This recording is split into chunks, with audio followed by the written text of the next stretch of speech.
Good afternoon, ladies and gentlemen. We are here in Las Vegas, Nevada. And what I mean by we is Dalton Ammerman and me, Rob Espero, aka Rob on the mic.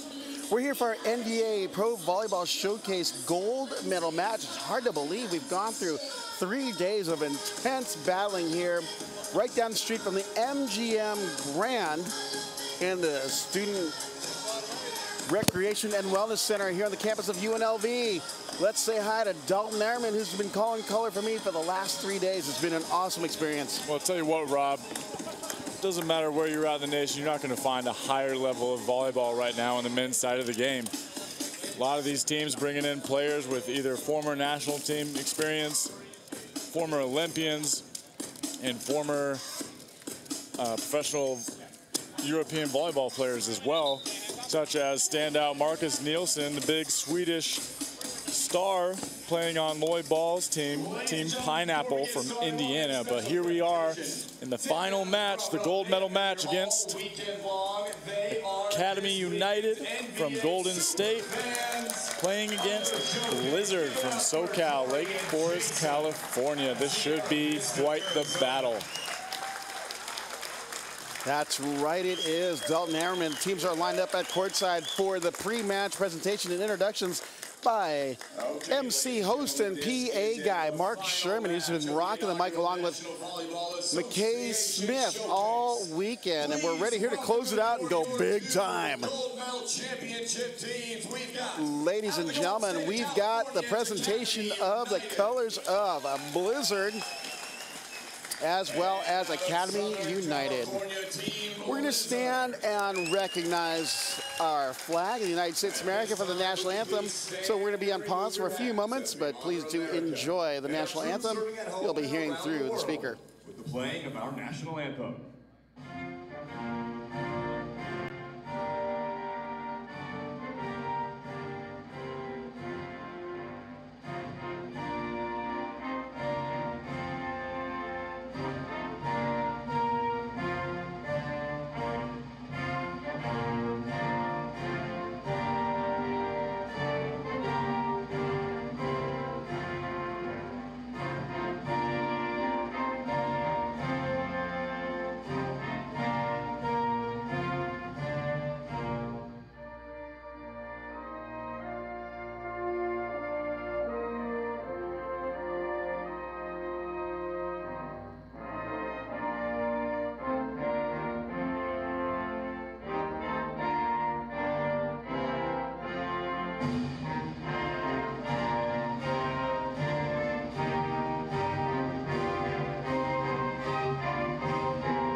Again, welcome, ladies and gentlemen, and volleyball fans alike.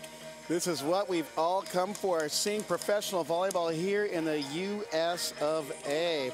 That's right, we've got men's professional volleyball here on American soil in the great state of Nevada, in this wonderful city of Las Vegas, because we are Vegas strong, that is right. We are here in our NBA Pro Volleyball Showcase gold medal match, and I'm hanging out here with Dalton Ammerman, who's just been great insight and great color to describe what's going on here. Dalton, kick us off. I'll tell you what, you're going to want to look out from Team Academy United, who's been a force to reckon with offensively and defensively, led by Riley McKibben, their setter. Taylor Crabb on the left. We got Conrad Kaminsky and Thomas Amberg in the middle. Kurt Biggs, Kurt Toppel out on the right side. AJ Nally on the other left pin. And then Ryan Stuntz at the libero, who has just been putting on his battle armor, getting ready for war. And this should be quite the fight between these two teams. That's right, it is. And we are getting our lineups here, formally introduced by Mark Sherman, our MC host and PA guy. Let's just call him the man on the mic right now. First off, let's see who's going to be announced first. And now let's meet our teams. Through pool play, through the quarters and the semis, they Mark Sherman coming on through. We're going to announce. That's right, the first ever NVA Showcase gold medal match. And we're going to meet the team of Academy United at 6'5" outside. From from Springfield College, A.J. Nally. At Libero, at 6'1", from Lewis, Ryan Stuntz. And a 6'3" setter from USC, the bearded bro, Riley Mack. 6'3", I don't think that's right. And a 6'8" middle blocker from UCLA, wearing number 12, T.A. Thomas Amberg. The opposite, wearing number 16 from Stanford University, Kurt Toffel. And the other middle, staying at 6'9", from New Berlin, Wisconsin, and Stanford University, Conrad Kaminsky. And a 6'1" outside hitter. He's the man that hangs and bangs. Number 1 from Honolulu, Hawaii. Birth from the Outrigger Canoe Club, Taylor Crabb. And now let's meet Blizzard from Southern California, Lake Forest. First off, setter, wearing number 1, staying at 6'5", from Stanford University, Cole Fears. From Lakewood, California, from Long Beach State University, number 6, Paul Lottman. Also from Long Beach State, wearing number 9, standing at 6'9", Ryan Meehan. A 6-foot libero, also from Long Beach State University. Where do these Long Beach State guys come from? That's a libero, Kirk Francis.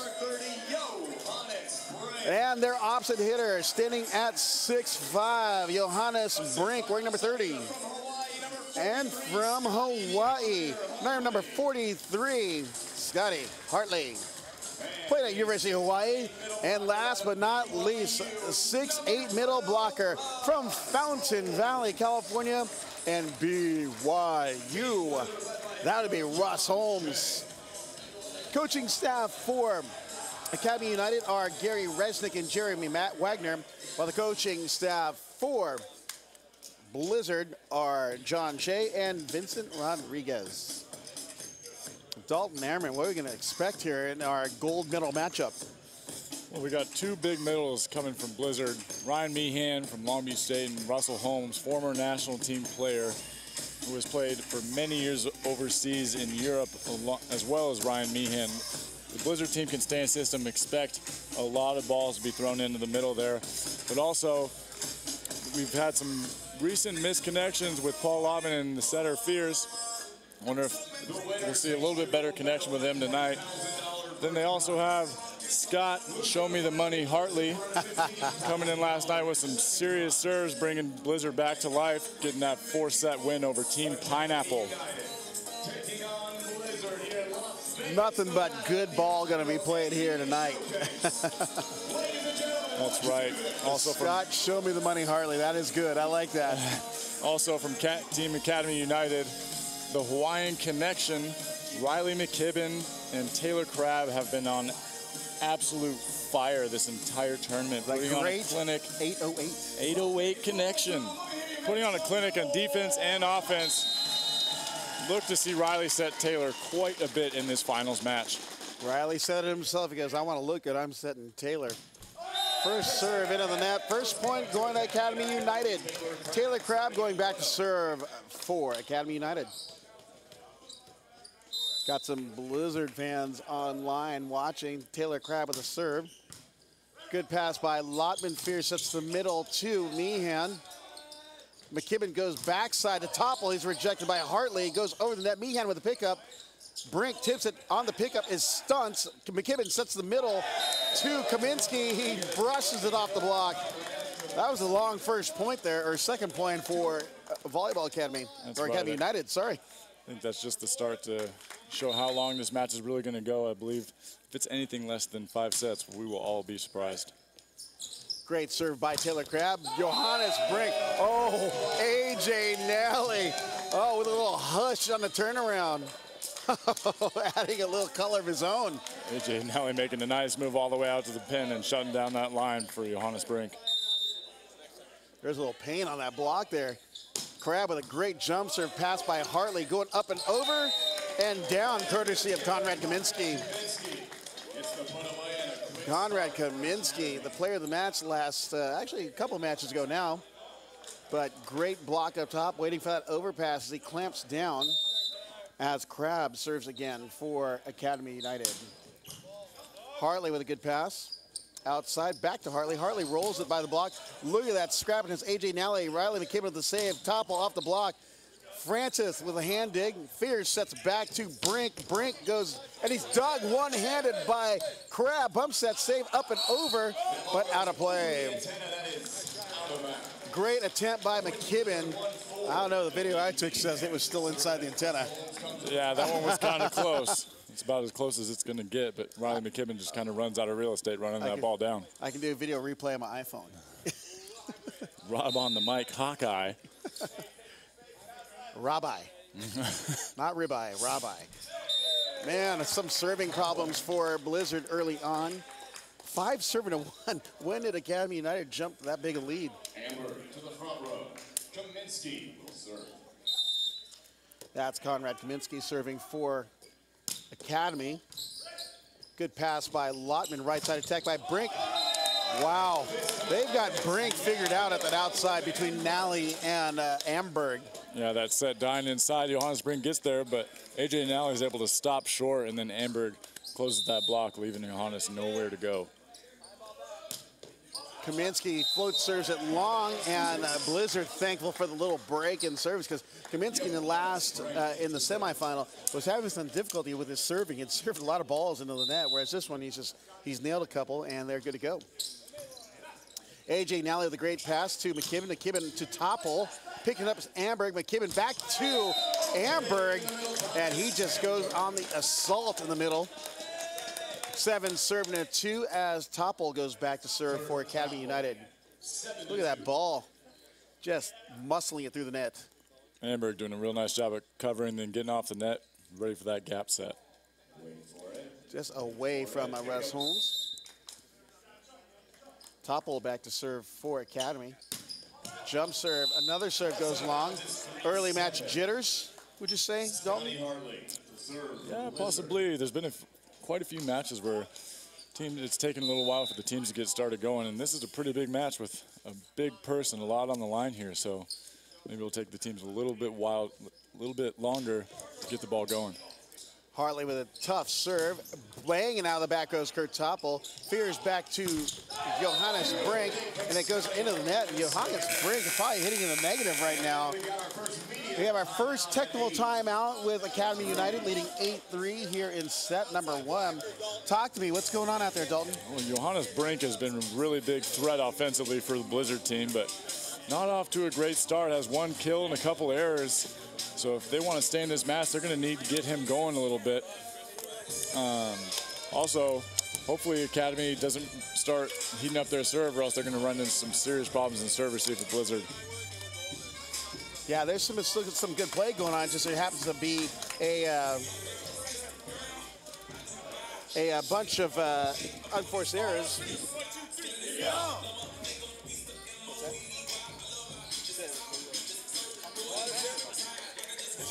Oh, okay, I was just curious. I just saw the comment. I let you know. Okay.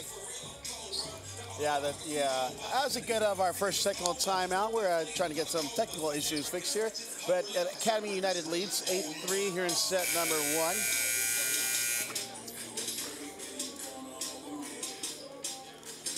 And it looks like both teams are ready to go as AJ Nally goes back to serve for Academy United, and Taylor Crab now in the front row with Riley McKibben and Thomas Amberg. Nally with a good float serve to Francis. Fears sets outside a Lotman, and Stunts getting a little styled hairdo courtesy of Lotman. Is misdirected off the block, and Stunts had committed already to where he is going to pass the ball, and it luckily is able to get his head out of the way. That's right. Amberg committing on the middle there for Russell Holmes, leaving Lotman a clear shot in the angle for an easy kill. Bad pass by Crabb. That doesn't usually happen, but Crabb cleans up anyways. Look at that. Even Riley McKibben looks like, dude, that was a bad pass. That's how you force the center center. And it's 9 serving to 4 with Thomas Amberg serving for Academy United. Amberg nails it towards Hartley. Fears sets outside to Lotman. Look at that banger down the line. I don't know, that was definitely Lotman's tempo of the set. They're having difficulties area. Maybe Fears is getting a little more confidence to set a flatter, faster set. Yeah, that was a real nice swing by Lotman. Crossbody kill down the line over a nice two-man block by Academy United. Taylor Crabb unloads, and Conrad Kaminsky getting a little over anxious there. Swings into the net, 6 serving to 9. Cole Fears stands at 6'5", did his undergraduate career at Stanford University, the former Cardinal. Serves down the line to Stunts. McKibben back out to Crabb. Crabb with a beach shot, dug by Fears. Francis with the hand set to Brink. Is blocked at the net by Kaminsky. Lotman gets a swipe at it. He's blocked, dug by Meehan. Francis back out to Lotman, who's rejected by Riley McKibben and Conrad Kaminsky, but McKibben with a little stare across the net. Riley McKibben. Look at that. It's like, oh yeah. Nice cover there by Meehan, but unfortunately, Kaminsky is just over the net, leaving Lotman nowhere to go. Riley McKibben going back to serve for Academy United. Good pass by Francis. Back set to Lotman. And it's called in. My video says differently, but we'll trust the lines official. Paul Lotman's on fire right off from the start. Yeah. It's seems like it's Fears and him are finally starting to get a connection, which is nice to see. We've got Paul Lotman going back to serve. Hits a pretty wicked jump serve. Good pass by Krabs, tight on, but look at that, rising up as Kaminsky in the middle. Fears setting a big to Lotman. First time done that, but it's a back row attacker violation called against Blizzard. Academy up 11-7 as Crabb goes back to serve.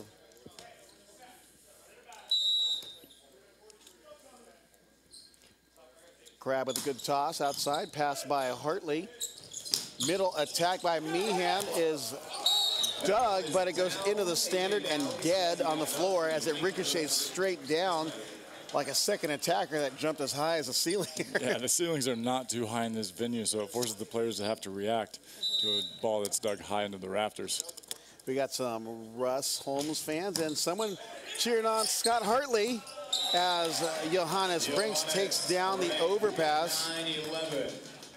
Oh, love the handle for the person who's cheering on Hartley, because I had a tasty one the other night, a Loco Moco. I found a place local that is so tasty. Loco Moco is a Hawaiian meal. Can you please explain that? It's an egg over a hamburger patty on rice with gravy. And it is delicious and not so nutritious. Service goes long for a point going to Academy United as Conrad Kaminsky steps back to serve. 12 serving to 9. You have a front row of Nally, Topple, and Amberg. Pass by Francis. Holmes off the block. Oh, I thought there was a double net called. It looked like the R1 was on his side, and then the R2 had it on the United side. But it was a net only on Academy United side, and it's 10 serving to 12. Float serve pass by Nally. Back set, look at that, butter. Dug by Brink, up and over. Crabb with a pass. Back out to Nally. Oh, and he delivers a package into the lap of a charging Johannes Brink. Johannes Brink not able to get stopped there on defense, charging up on that ball. It's going to be real hard to dig when AJ Nally is spiking that ball down the line. Call that a mean lap dog. Ball's passed by Hartley. It's tight on the net. Brink with a soft shot, dug by Topple. McKibben sets the middle to Amberg, and that was a wonderful transition play. You got to give mad props to Riley McKibben's sock choice here. You got the rainbow selection going on, representing the great state of Hawaii.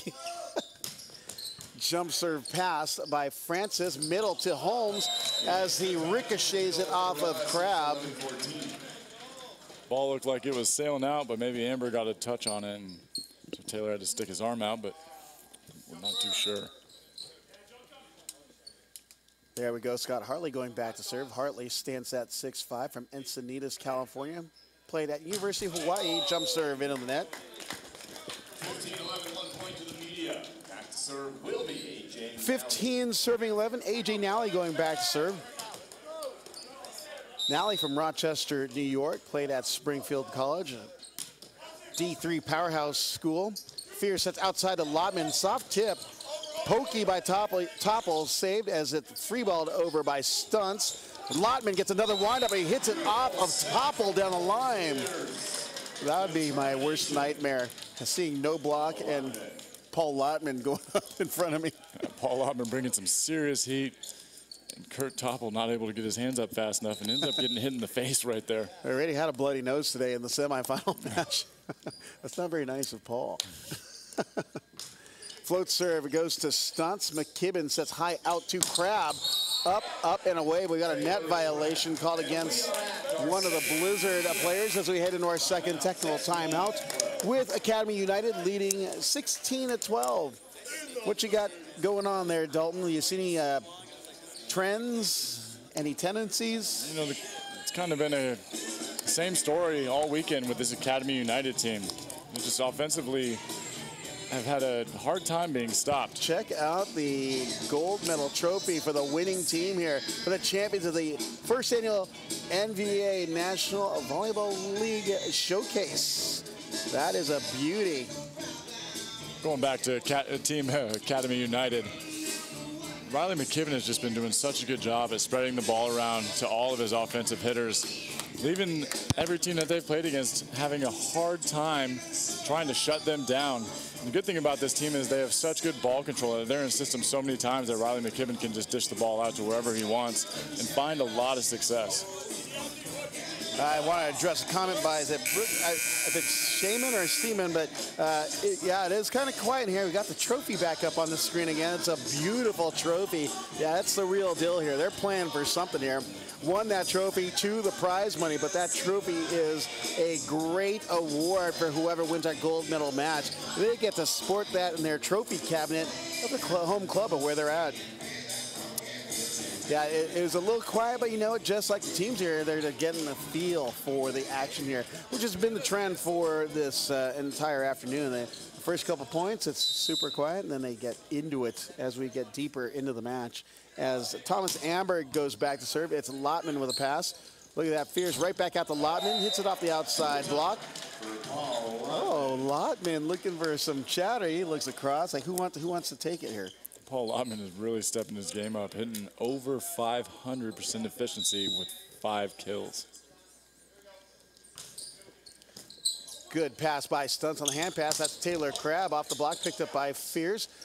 Stepping in the set to Meehan, tipped by Lotman, getting way to the outside. Kurt Topple with a roll shot, and Conrad Kaminsky. Oh, we got a beyond the net violation called. Wow, a beyond the net violation called against Conrad Kaminsky. And a little frustration by Conrad on that call by the official. Meehan digging that ball up. Looks like it was still on their side. Kaminsky's not allowed to reach over and touch that ball until the ball comes over on the Academy side of net.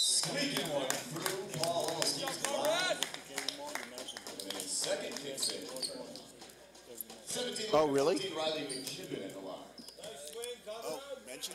Riley McKibben back to serve here. Nice pass by Scott Hartley. Ooh. Riley McKibben with a really nice dig, but it looks like Kaminsky just had way too much butter on those fingers.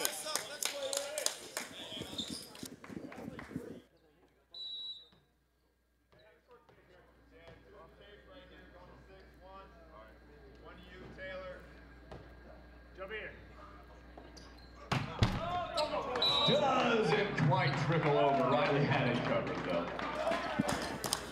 All over. 18-15, Taylor Crabb at the line. 18-15, Taylor Crabb on a scoring run for Academy United.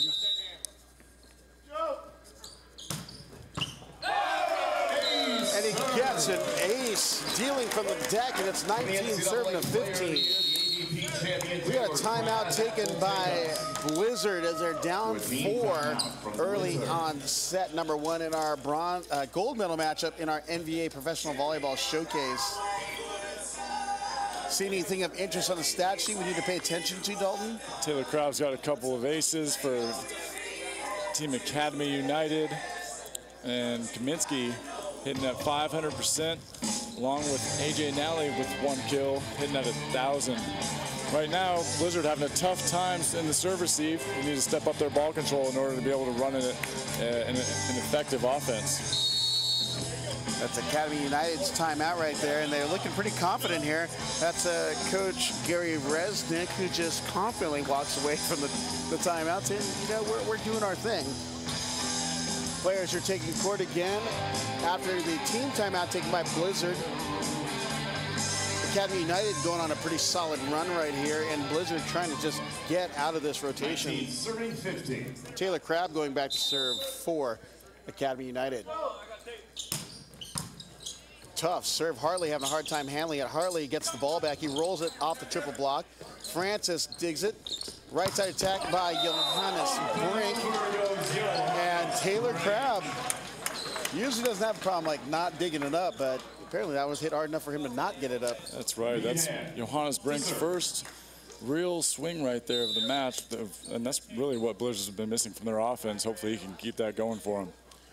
For the most part, Johannes Brink has been neutralized for this match. I mean, he's been getting a majority of the sets and getting his points, but Academy United is a different beast to be playing against. Yeah, they seem to have his number. Kaminsky with a jump float has one of the toughest serves here at the tournament. Johannes Brink, look like there's that one-hand dig. Look at that pursuit. McKibben saves it. Rolling it down lines. AJ Nally. Lottman, look at those hands on Lottman. The Brink blocked at the net by Amberg. Hartley sending a little Southern California love to the Hawaiian playing defense back right. That's Riley McKibben. 17 serving to 20. Scott Hartley there just rising up and over the block, making it really hard for Riley McKibben to dig that ball. Float serve by Johannes Brink literally misses by inches. You can see the imprint on the dusty desert sand on the courts. 21 serving to 17. Kurt Topple going back to serve, a 6'9" opposite hitter from Stanford University. Jump serve goes long for point going to Blizzard as Hartley steps back to serve. Oh, Scotty's got some fans. Nick England. Be sure to tell him that you're watching in here. Hartley with a show me the money routine on the service. Look at that quick back set by McKibben to Amberg. Bumps it high out to Lottman. Lottman takes a shot, stunts there. AJ Nally winds up and he meets the triple block. Oh, Paul Lottman waving the finger at Nally, but actually it's Lottman, Holmes, and Fears on that triple block, but it's definitely all Lottman on that one. Really nice dig by Ryan Stunts there, digging that ball high and straight up, giving Riley plenty of time to get there. The Blizzard just has too big of a three-man block right there. All right, did Nally tip it off? Oh, they're saying Nally tipped it off the antenna, and of course, Academy United saying that it went block then antenna. We gotta love the heckling going on here. He has yet to miss a call all tournament. I'm not sure if we're going to see the replay here, but it looks like Taylor Crabb. Oh, look at this. I'm sorry. It looked like AJ Nally went up and wiped the ball off the Blizzard block and into the antenna. But it seems like the up ref is not going to change what he thought he saw. Oh, a first yellow card. History being made here in the NBA. Yellow card awarded to Academy United. Gary Resnick even getting up off the bench. What do you say, Dalton? You saw the replay. Yeah, so right there, I mean, you just see AJ Nally wiping that ball off the hands of Cole Fierce into the antenna, but unfortunately we don't have the Hawkeye replay system here and we're not allowed to challenge the play. Timeouts taken by Academy United. Riley McKibben still making his case to Ron Stahl, the R2, and it looks like Academy United's flustered enough to take a timeout. Yeah, that might be a big momentum shift that Blizzard's been waiting for. We'll have to see if they can take advantage. Unforced errors in setting the tempo right now. Are setting the tempo. That's right, Nick. Riley McKibben walking up to the down ref saying, can we do a challenge? And here we go. Our first response to our first yellow card ever in the NBA. You see that? Boys will learn that you can only argue so much in the pros before the yellow cards come out. But it's a good way to have a seat if you're tired. That's right. 20 looking at 21 as a score gets corrected on the board. And it looks like we have Gary Moy here in attendance of USA Volleyball. Good to see him here supporting the growth of this game here at the NVA Showcase here in Las Vegas at the UNLV Sports Recreation and Wellness Center. This is our gold medal match if you are just tuning in. Make sure you follow us on Instagram, Facebook, and Twitter, and make sure to use the hashtag NVAUSA and hashtag LetAction to find you. 20 serving at 21 out of the controversial timeout taken here because of the call. And it's Hartley going back to serve for Blizzard. Jump serve pass by Nally. McKibben back out to Nally. Nally up and over the block. Look at that dig by Hartley. Running out of real estate is Fears, who tries to get to it. 22 serving at 20. Good timeout by the coaching staff of Academy United. Nice dig by Hartley there, but unfortunately, Johannes wildly swings one arm and ends up sending the ball out of bounds. Nally with a jump float pass by Francis. Goes outside to Lotman, and that is called fire in the hole. And Riley McKibben was nowhere to be found. I think he drifted out, and Amberg didn't realize it. Yeah, Academy's going to have to serve a lot tougher than that and probably stay away from the libero, Kirk Francis, because he is probably their best serve receive. 21 serving 22. Russ Holmes serving for Blizzard. Ooh, that just grazed the net. Lotman with a hand pass, and Fears with a southpaw slamma jamma. And we got 22s across the board. 22s across, 22-22. Oh, there's a Paul Lotman fan online here. You gotta like it. I keep seeing Loco Moco's name on there. I keep thinking I want some. Yeah, it could have been a bad call. We saw the replay, but it could go either way. Look at that. Thomas Amberg winding up and unleashing, and it's 23 serving to 22. Good job by Paul Lotman reacting and trying to help there on the quick, but Thomas Amberg's arm is just way too quick before Paul. Oh, we're bringing in Evan Berry for Riley McKibben for blocking purposes, I believe. But you know what, McKibben has been blocking well for this match. You know, maybe just want maybe 1 or 2 more inches. Big serve at the outside. Another block in the middle for Crab and Kaminsky. Johannes Brink dug by Amberg. Look at that, the middle getting dirty. Nally swinging off the block, dug by Hartley. Fears sets high out to Lotman. Lotman has to roll it, dug by Nally. Barry back sets to Topple, dug by Brink. And Fears catching the middle blocker. Amberg cheating on defense and wisely, softly touches it and lands in area 4. Just great defense by both sides of the net right there. Tight dig to the net, and Fears just puts it right down on the 3-foot line. Cole Fears going back serve. We're tied at 23s. No shocker here that it's a tight one here in our gold medal matchup. McKibben comes back in, and off the block goes Taylor Crabb. We have our first set points for Academy United as Riley McKibben goes back to serve.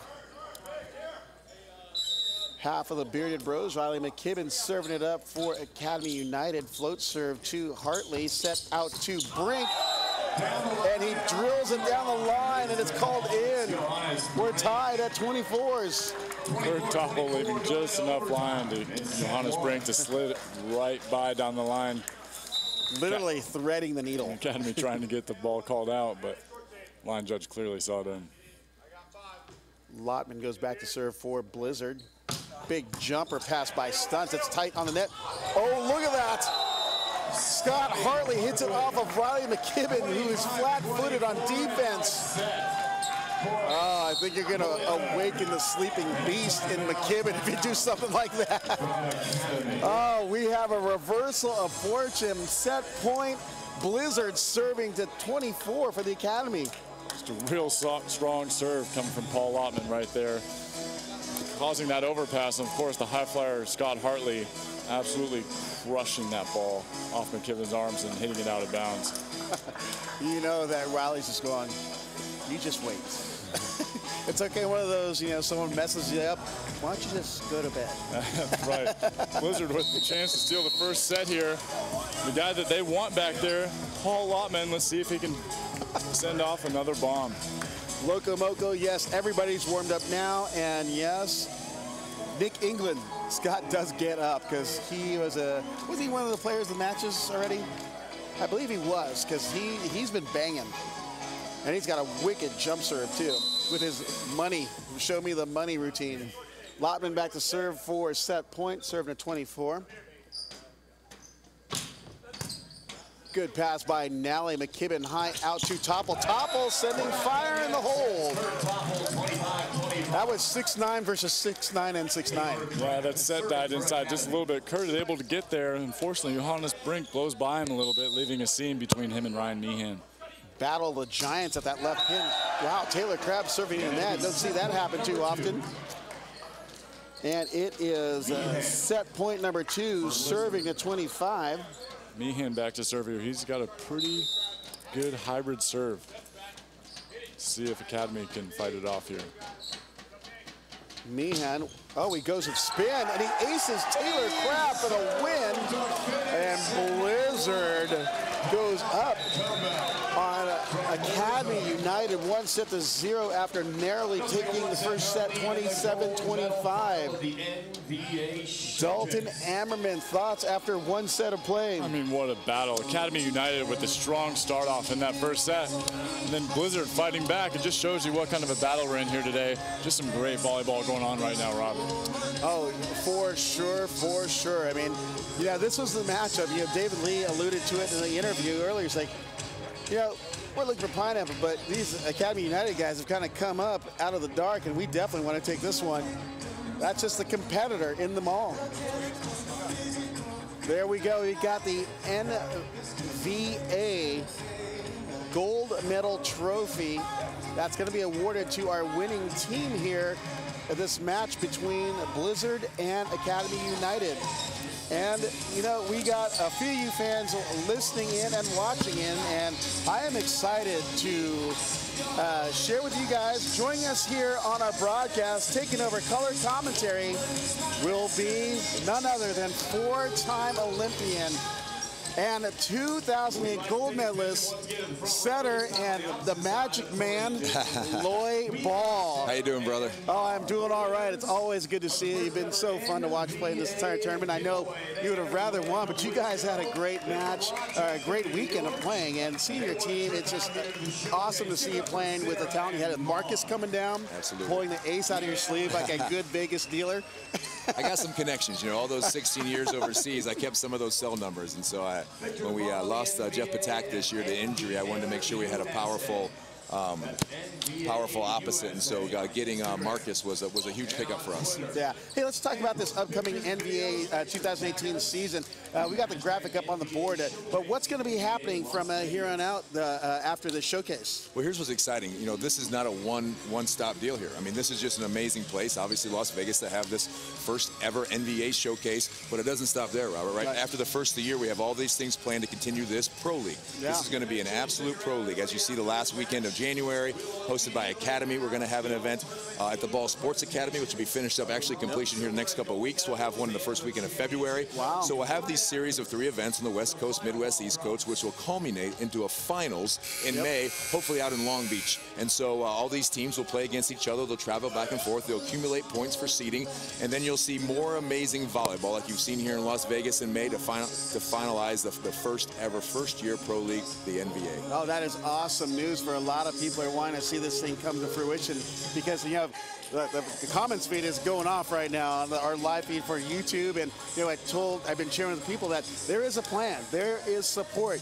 We have the energy, enthusiasm, and now we just need the people to follow along. Yeah, it's been amazing. You know, obviously this is Bill Lee's vision, right? Yep. Him along with Howard and Scott Trzynski, Alan Knipe, Coley, myself. We've put all this thing together so that this is just not a one-stop deal. You know, so many times we've had these amazing volleyball events, but then nothing's happened to them. And as a guy who played now almost 25 years of volleyball and always wanted to be a player here in the States, to stay with my family, to promote the league here at home, now that's going to happen. That is incredible news. You know, and, you know, seeing the kinds of players that have been coming out of, gosh, we've been seeing some collegiate players, but we've also been discovering players who don't play in a D1, D2, just some club programs have solid talent here that have come from, we never knew they existed, and they are solid players. Well, you'll appreciate this, obviously bringing Mark and Nielsen over here, who's had a long career overseas as well, playing in Russia, playing in Greece. He was amazed the level of talent. He was like, I've never even heard of these guys, and they're amazing players. And I know he won't be the only one that wants to come over here from overseas to be part of this brand new venture. Yeah, he is sharing so much about how well the players played, how well they're coached, and you know, a lot of that has to do to your influence. I mean, over the years, I hate saying that you're an older player, but you know, the fact is you've influenced so many of these guys' lives, and they've grown up watching you play, and they continued playing because they saw you guys winning gold in 2008, you guys working hard, even in previous years, but they just love the sport of volleyball. And well, as you said, the people who put this together, Robert, are like-minded people, and it's not about the money, it's about the love and the passion we have for this game, and that's my motto, that's my mantra to share with all the club kids that we work with or the kids we see around the country in the juniors programs, that we want them to have the same passion so that when they're 45, like Lloyd Ball, they still want to play. But you're playing defense like a 23-year-old last night. Well, it helps being 6'8". If you fall down, you're bound to get a couple touches here and there. But I mean, there was one sequence in the rally that you were on the floor 3 times and you would touch the ball every time. Well, I kind of felt like they were picking on me. I was like, hey, let's hit it over to the old man and see if he holds up. And so I was actually very happy with the way I played, the way the team played. Obviously, we'd love to be playing this match right now. But as I told my guys, the match with Blizzard last night was a top-notch match. I know there was over 40,000 people watching it online, probably even more. And so it's a win, even though we love to be playing now. Every team that's here, this is a win for the NVA. This is a win for volleyball. Yes, definitely. Well, you've got great competitors on your side, and your culture, your team culture is obviously like, we play to win. You know, you go for broke, and we're going to win. And even just hearing some of the conversations of some of the guys on your team, it's like, I want those guys back. Absolutely. You know, we're real blessed at Pineapple to be together so long. Most of our guys are Midwest guys. Most of them played for my dad, Arnie Ball, at IPFW. He was there 40 years. So we're a family. And slowly but surely, some of these core groups have been together, too. I know they're family-oriented. These are going to be not only high-level athletes playing a great game of volleyball, but also people that can identify how wonderful human beings these volleyball players are. Yes. You know, that's a wonderful thing about volleyball. People always ask me, why did you choose volleyball over basketball, being an Indiana guy, and everybody plays basketball, of course. I said, it's because of the camaraderie. It's because of all these people. While we compete like dogs inside the court, as you well know, outside the court, all we want to do is share special moments together and to grow this wonderful game. Oh, for sure. You know, that is one of the things that I've always been passionate about is, you know, always have a particular lean towards a men's game because I just see that we have great personalities in the game. I'd love to see them be successful, not only in the international level, but gosh, they should be successful at home. And people need to see that these are great role models. They're great athletes. I mean, they're the greatest athletes in the world. I mean, probably one of the greatest things about this, besides getting a pro league started, is, you know, for such a long time, it's been an Olympic sport. So every 4 years, people start getting excited about it. But now, if we can have this high-level volleyball all year round with our own domestic league, we will grab so many more spectators. I mean, people forget the #1 participant sport right now in the world, it's not soccer, it's volleyball.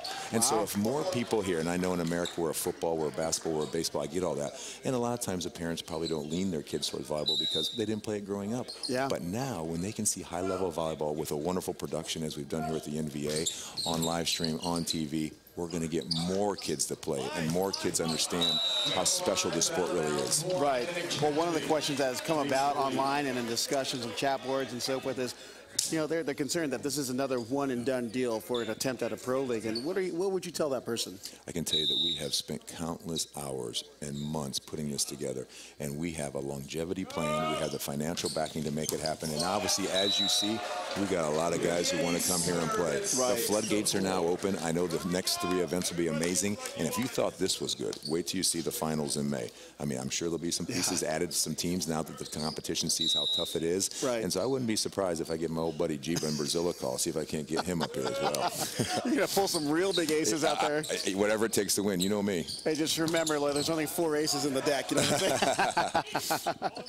Yeah, it's funny that you'd mention some of those international players because, you know, I've befriended some of them in my my travels watching international play, and they got definitely a couple messages from guys in Brazil and a few from France. And I must have had 50 messages / emails since this was announced a couple months ago, people begging. And I said, listen, right now, besides the prize money, you know, we don't care. We want to come to America. We want to experience a pro league here, knowing that over time we will build the league. Now, I don't want to give people the illusion, listen, next year it's not going to look like Serie A in Italy. Next year it's not going to be the Russian league. But that's our goal, and we're on the right path because we're doing it the right way. We're going to start small. We're going to do it right, handle things we can handle. But if nothing else, the product alone is unbelievable. Yeah, I think one of the questions that also come in, even for me, like, so what role will you be playing in the NVA?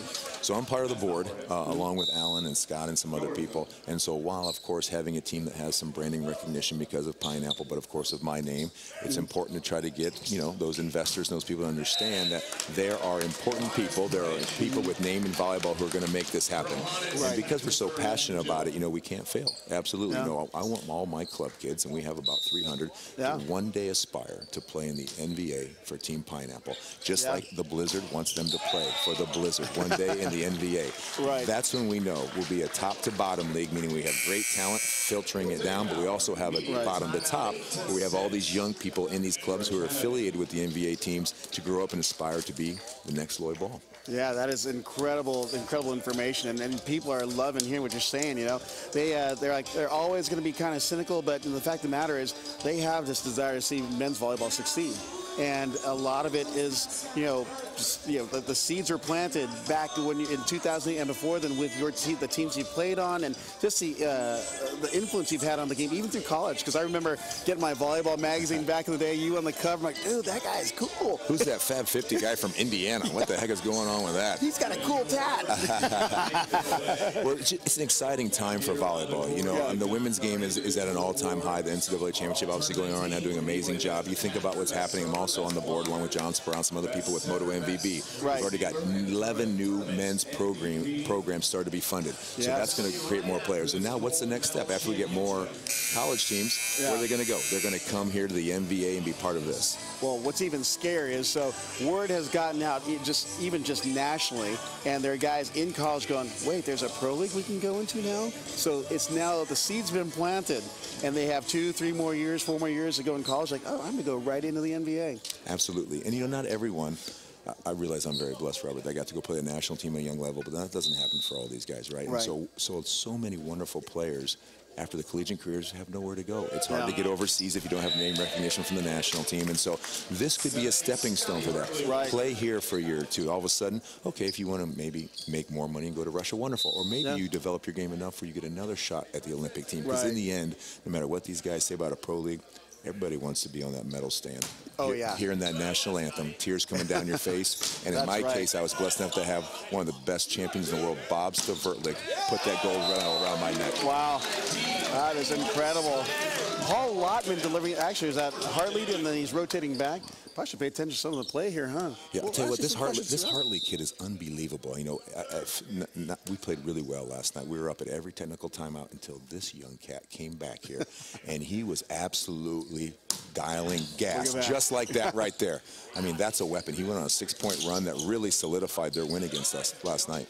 Well, he's got some family watching online. They're actually throwing some comments down on our chat board here, so I'm sure they'll love to hear that, and they'll hear from it, too. Yeah, this is a great played match. These are two well-disciplined teams. They both handle the ball very well. They pass the ball very well. They stay in system. And as you see from that play right there, even Dave Lee getting out of the way to make sure he doesn't get hurt.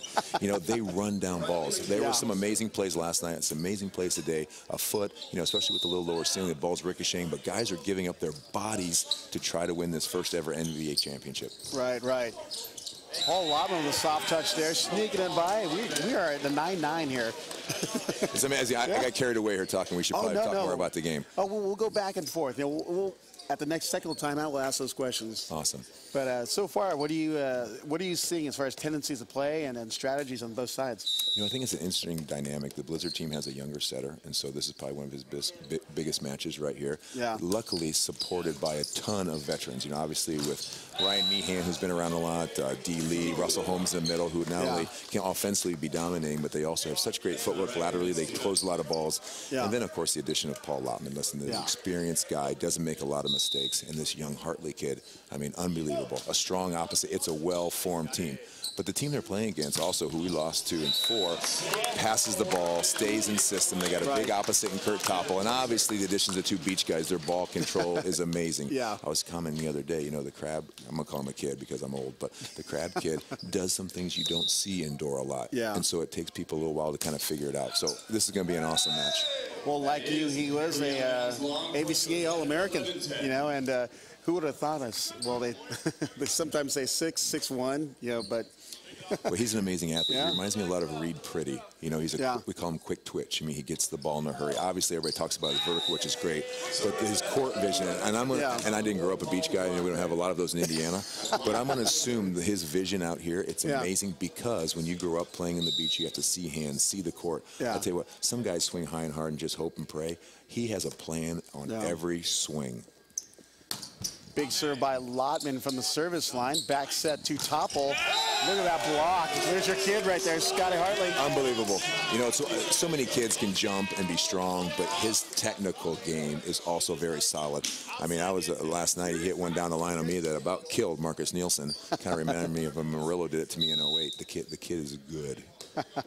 Lottman going back to serve now. Blizzard up 12-11 here in set number 2. We've got a tight one here already. Stunts as a libero has been pretty impressive through the tournament. Absolutely. Passing nails. Yeah, I would not be surprised if this goes 5. I mean, these are 2 well-balanced teams, and they're here to win. And so if this doesn't go 5, I'd be shocked. As a player coach, and what kind of adjustments would you make? Would you be staying with what you got here, or would you try and adjust through the match here? Well, I think the biggest thing both teams, and as you know, and no matter what it is, girls, boys, men's, women's volleyball, it comes down to serving and passing. So you see these guys teeing off on serves, just trying to get them out of rhythm. Johannes Brink with a hang time shuts down A.J. Nally. Oh, that little Kong block with the one-hander there. Yeah, it's only, I think the only second Kong block I've seen here in the tournament, but oh, that is just a swat. Yeah, that probably didn't feel good. Yeah. Not good for the self-esteem. We need to get a couple of psychologists in here. Ryan Meehan going back serve, Long Beach State alum with a tough serve. And he gets an ace. Interesting enough, Ryan Meehan actually played 2 years for Team Pineapple. Oh, did he? He did. He played 2 years for us at USV Nationals. Wonderful player, good middle blocker. And he has this kind of hybrid sort of, if you watch it, it doesn't have a ton of topspin, kind of a slow one, so it sneaks up on people. Let's watch. Oh, he went speed on that one. McKibben with a great save, free ball over. Fears sets back to Brink, the hot hand, dug by Crab. Yeah, these beach guys on defense, they do things that are, I mean, if you watch, I don't know if they're going to replay it now, but if you watch Crab there, he's playing in zone 6. Most people stay back for high hands. He's in the middle of the court. That's how confident he is on digging that ball. Yeah, he just wants to, anything he touches is going to be right back up. Absolutely. Now you got a couple guys on your Pineapple team, some Puerto Rican guys that are playing well, Ivan Matos and then Luis Bertram. They're fun to watch play. Oh, yeah. Ball's dug by Crab. McKibben sets the pick. Oh, but waiting for it's Russ Holmes, the experienced middle blocker, and A.J. Nally with a use and abuse. I tell you what, Russ did that against us. That's an amazing move that young middle blocker should watch. He actually jumped with the quick and jumped a second time to get up on that big. Wow. Most blockers, they jump, they think, oh crap, it didn't happen. But he worked so hard to get his hands back up there. That's an amazing touch there. And a nice hustle by Kurt Topple to pick up the cover. Right, right. Well, that's the thing. It's like, so the overload, because created by the BIC, it's like, what does a middle blocker do? You have to develop a second quick jump. Absolutely. The BIC has changed the men's game since Brazil started doing it about 10 years ago. Right. You don't see one collegiate team, even the women, backslide BIC. I mean, it is literally the old X2 we used to run back when you and I played. Remember, front one, yeah. X2 around. There's no more X2s anymore. They run these BICs at a high, high level. And now they're going to these 30s and 40s and then burn sets on the inside. Like, so many options. It's amazing to see the physicality of these guys until people walk out here and see that we're all 6'8", and Marcus maybe 7 foot for Marcus Nielsen, yeah. and they jump 40 inches and they're hitting the ball 80 miles an hour. I mean, yeah. it is so fast paced. I tell people, I say, well, I've never seen men's volleyball. Go one time, right, and you're hooked. Yeah. Oh, it's great action. And, you know, me being a public address announcer or a host, I get to sit courtside. I get to see how fast it's going from the side view, which a lot of people don't get to see that close. And there's balls that can do some damage. Oh, absolutely, yeah. I remember back in the day, my opposite for a lot of years, Clay Stanley, man, when he went back there, everyone just put their helmet on and hoped to hit him in the hand somewhere, because otherwise you're not getting a good pass on it. Well, I mean, you're getting situations where servers are missing, but they hit the spit out of the ball and they give the guy a concussion at the net. Right, absolutely. So you got 16-13 our second technical timeout. Let's see what Lloyd's got to say about what he sees as far as what's going on the court. Well, as I said before, it comes to serving and passing, and right now the team behind is passing a little lower percentage, 35% opposed to 50. Anytime these teams can stay in system as fast as they run to the pins and the BIC we talked about and the over-the-head stuff, that team usually has the advantage. Right. Johannes, bring back to serve. You got a couple of your Team Pineapple guys hanging out on top of the banner there. Oh, muscled by the block by Topple. Hartley was right there on top of him. What could he have done differently to keep that ball from going through there? You know, it's amazing. Sometimes you actually jump too high. You know, everyone thinks we hit this ball at 12 foot. Eventually, guys want to try to pull the ball down, and actually he was just a little too high over the net, kind of went through his hands. If he presses over, that's a bounce straight down. Wow.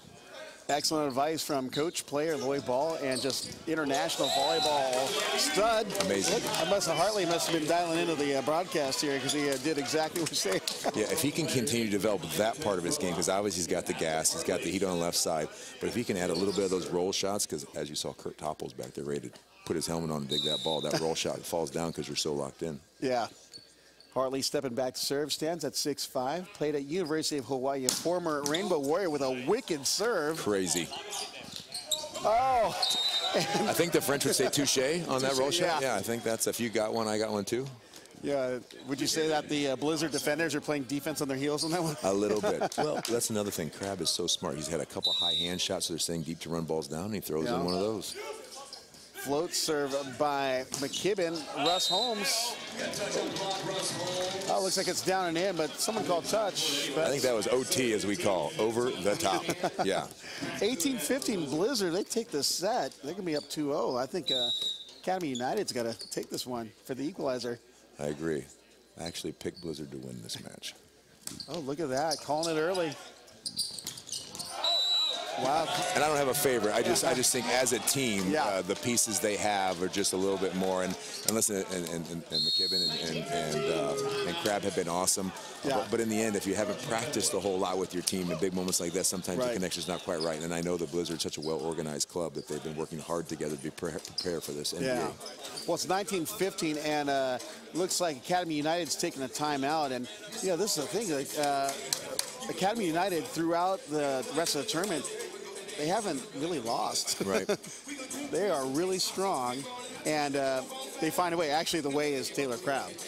Absolutely, yeah. The one thing about them, they can't become kind of a one-player dominated team. You know, against us, Kurt Topple had a heck of a match, and he hasn't really got going yet. If I was a setter on the other side, I'd try to get him involved a little bit, get the middle a little involved. As you saw in that last Crab, even though he got a kill, all three blockers were there, so they're starting to pick up the tendencies. Yeah. And so we need to mix it up a little bit. Now, is that something that you as a coach, do you teach, start teaching that strategy early on? You know? Absolutely, because listen, every setter, including me, have a style, right? And so we always have a plan A, but not enough setters have a plan B. And so eventually a team experience like this with all these great players are going to pick up what your tendencies are, and that's the time we have to make a shift. And I would say right now at 19-15 would be that time. 19-15 with Russ Holmes serving. Look at that reach of Topple. up and off the block as Crab steps back to serve down 16-19. I'll be curious to see if he goes back to the jumpy. It hasn't been working against us. He had the jump floaty, which I thought actually caused more problems. Yeah, he goes back to the floaty. That's Francis with the pass to the right side. Brink with a tip by the block, but Kibben sets the middle. You can see that coming, but Brink picks it up off the block. Fears out to Lotman. Lotman with a stutter step approach draws Topple into the net. Now, for those who aren't really familiar with the game, why would an outside hitter have that stutter step approach? Well, that ball kind of drifted off the net a little bit. You know, as a hitter, especially in transition, you want to have the ball led in front of you. And I thought that time the setter from Blizzard kind of left it a little off the net, so I think that's why the stutter step came in. There he goes. There's the explanation. We've been, between Dalton Amber and I, we're like, there's a lot of stutter step going on between Fears and Lotman at the outside. He's having some issues adjusting to the height and tempo of the set. Well, especially Lotman, I'm going to guess that he hasn't spent a lot of time with this setter for the Blizzard, and so he's probably waiting as long as he can to keep that ball in front of him so he sees the block in front of him. So if the ball tends to drift off the net, gets behind him, and that stutter step comes into play. Yeah. We've got Conrad Kaminsky serving for Academy United. Fears sets high out the Brink, and it goes off the tape, but I can't tell if I guess it's in. Like that, as opposed to that flyer, that was a great set by the setter here for the Blizzard #1. He kept it in front of him. The big guy got the ball, and he hit that ball 4-4, which is an amazing, amazing attack. Right. Now, obviously, with all the experience you've got, we've got two different kinds of setters here. We have, you know, Fears, who stands at 6'5", pretty decent height. And you got Riley McKibben, who's right around 6'1", 6'2", small or big as a setter. Yeah, you know, people always ask me, and obviously as a guy who is 6'8", and back when I was younger, could block some balls and dump some balls, it doesn't really matter. Listen, if you can run your team, keep them in system, and locate the ball, and to be honest with you, the setter here for the Academy is a good little blocker, makes lots of touches, and if he doesn't, he makes up for it on defense. Right. We've got a timeout taken by Academy United, down by 5 here in set number 2. You know, this you know, even just watching and following the international game. I mean, obviously in the United States, the only way you can do that is watching these illegal Russian feeds or Brazilian gambling feeds. But you know, you have setters like William stands at 5'11", maybe 5'11", and then you have bigger setters around the world. But just even the motion of the wrist gives something away to the middle blocker. It's like, you guys really watch that stuff? Absolutely. Absolutely. We teach our young setters now so many times. Young players will take the ball out in front of them to prepare to set backwards because they have to throw their hip forward so many times. The ball will be behind them if they're going to go forward. We always tell our setters, you have to prepare to set the outside every time, regardless of where you're going with it, so it looks exactly the same. Otherwise, guys like David Lee will eat you alive. Yeah. And that's what makes the game so fun. It's like who can juke who. It's a chess match. You know, every setter has a chess match. You know, you try to stay one step ahead of the middle blocker. Yep. And volleyball's a more cerebral game than people give it credit for. And there's so many little intricacies. Oh, look at that 8. Oh, I thought it was an ace by Lodman. That was a laser. 18-22. Topple back to serve for Academy United. All these systems are in place, Rob. I mean, defensive system, blocking line, blocking cross court, who has tip responsibility, where's the bit going to come? I mean, offense, who are we trying to overload on? Are we going against the flow? There's all kind of things that go into it. It's just not bump, set, spike. Yeah. Johannes bringing it to the backside. Yeah, that's a book of knowledge right here, ladies and gentlemen. Let's go play club with Loy over there. There you go. Yeah, we Team Pineapple, we accept everybody. We love them all. Ryan Meehan going back to serve, the former Long Beach State 49er. Stands at 6'9", serves into the net. And that is a, could have been the separator there, give them their 24th point, but instead gives a point to Academy United with AJ Nally, a tough server for the Red Squad. Great pass, jeez. That is a dime. Yes, it is. Look at this. To Hartley, Well, I'll make a case for you can't teach that. Yeah. You can't teach that. Yeah, kids at home, you can't teach that. That's some God-given ability right there. That's a great cross-body swing. It's not like Riley McKibben's a bad blocker either. No, that's just a better swing. It happens. Yeah. You can do everything right, and sometimes the guy makes a better play. Brink with a tough serve to Crab. Back in the middle, cutting back is Amber, goes out of play. Buying time here for Academy United. I don't think I've seen Academy United lose 2 sets this entire tournament. Going forward, I'd love to see McKibben do that more. You know, they've been sending a lot of the pins, a lot of topple, a lot of outsides, but getting their middles involved would really, really help, especially now the Blizzard has kicked out thinking about the pins. Oh, the match that may is be out. handed. I'm not sure. that may be a little long. Just a bit outside. Yes, yeah. So Blizzard goes up 2-0, 27-25, 25-20. We got to see if Academy United can push this to a fourth, or a third. Sorry. I'd be shocked. A fourth, yeah. I'd be shocked. They got a lot of pride. They got a lot of great players. I mean, like I said, I wouldn't be surprised if this game still ends up going 5. You know, ups and downs in volleyball. That's one thing that's amazing about it. You know, in volleyball, the rallies back and forth, and even though you're down 5 or 6 points, you can still come back. And then, unlike other sports, if you're behind, it's hard to catch up.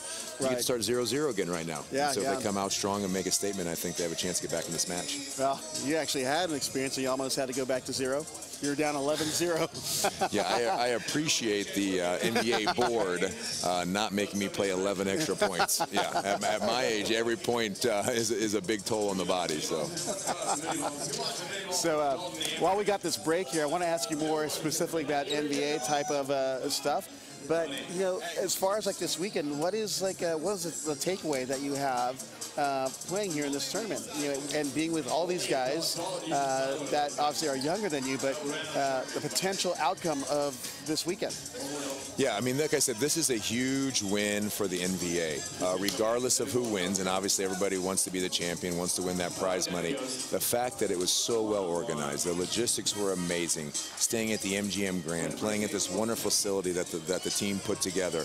I mean, people watching at home right now, this is one of the best live feeds I've ever seen, and I've been playing for a long, long time. The fact that the sponsors have been great, the backers have been great, just the overall response has been overwhelming. I mean, I must have 1,000 tweets a day from all over the world saying, how do we get involved? Right. How do we become part of this? People have been waiting for 30 years, Rob, to have some kind of domestic program here, and everyone's excited. I remember there was an article just the other day I did on the Italian newspaper. The Moscow Times did one. You know, all of us who played overseas, these people are asking, okay, how can we get more information? And I know you've been asked the same question, so that's kind of why I'm on here today, to make people realize that this is just the beginning. If you think this is exciting, wait to what's coming with the showcases that we're putting together, the 3 events, like I said, last weekend in January on the West Coast, first weekend in February at the Ball Sports Academy in Indiana, all are culminating into a wonderful finals being held out in Long Beach later in May. See, I'm looking forward to that. I mean, May is going to be a big volleyball month. There's so much happening between you've got the NCAA Men's Final Four the first weekend, along with, which happens on the same day, but that's another issue. You've got the Women's Beach. You've got I think it's the AVP, which is going to turn into an FIVB event. And then for California, that's going to be all the high school championships for boys, too. So it's an exciting time. You know, there's the growth momentum right now. I mean, who would have thought? I mean, the women are on TV every night. I mean, our Olympic teams both won bronze in the last Olympics. They're going to be wonderful again. I mean, you got guys like John Spurrow, Coach Kara. I mean, the names and the things that are happening, and the NVA just wants to be part of it. We just want to help develop this sport.